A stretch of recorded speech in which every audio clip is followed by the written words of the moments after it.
Actually, you can move that foot away and then it's probably easy to see, okay? Alright, so I'm going to show you a few different linking techniques that have come from that handout I've just given you, and to show you the first 3 that I would use on pretty much every client, because everybody needs to reduce their stress and needs to induce that parasympathetic nervous system more. So the first one that you have learned already, but I'll show you again, is to, when you come to the kidneys and then you're going to work the adrenals, is to add on the pituitary, which you've been doing I think from the day 1, haven't you? So I've found the adrenals and I can find the pituitary, and when they're linked together, hoping that Claire's facial expressions have said that it's going to get less painful quite quickly. Okay, sounds like about an 8 out of 10 right now. Yeah. See, I'm just going to hold it and let it respond, and it should get less painful. So that's enough. That's enough once it's shifted a little bit. And in a similar intention is to work the hypothalamus with the vagus nerve.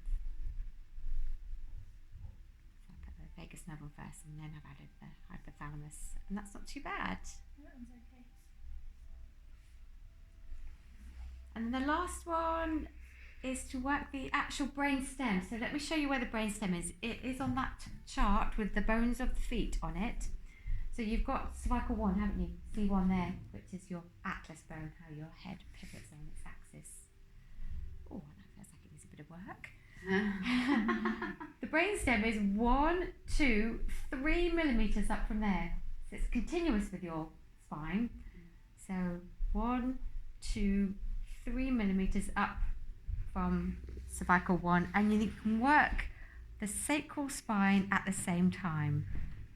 It's basically where all of the nerves that promote all the reproduction and housekeeping duties come. It's under parasympathetic function. So you can hold one part there with the brainstem and move your thumb around the other area of the sacral spine at the same time. Okay? Yeah. So I was just completely ignoring you then. Sorry about that. And I can feel that's particularly tight there. And I would say that's like S5. Is that what we found this morning? Yep.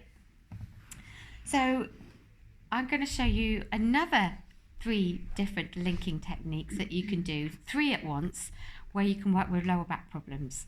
So as Claire has demonstrated, like her sacral spine is really tight and tender there. I can add the hip at the same time with my other hand, and with that finger, thumb, or whichever, I can work the sacroiliac joint. So I've got hip and sacral spine with one hand, and I can add the sacroiliac joint with that hand, or I can do it like that. Doesn't matter which way you do it around. And get the whole foot to maneuver. See how that would be effective? The sacroiliac joint is where your sacral spine joins the hip. So you're working all 3 of those reflexes to get like movement, circulation, reduce any tension in that whole area. Hopefully a little bit easier. A little bit, yeah. And the same would be to link the neck and shoulders. How obvious is that one? So when you're working the neck, work the shoulders at the same time. In fact, you could imagine working both the dorsal and plantar aspects of both. Imagine giving both a massage at the same time.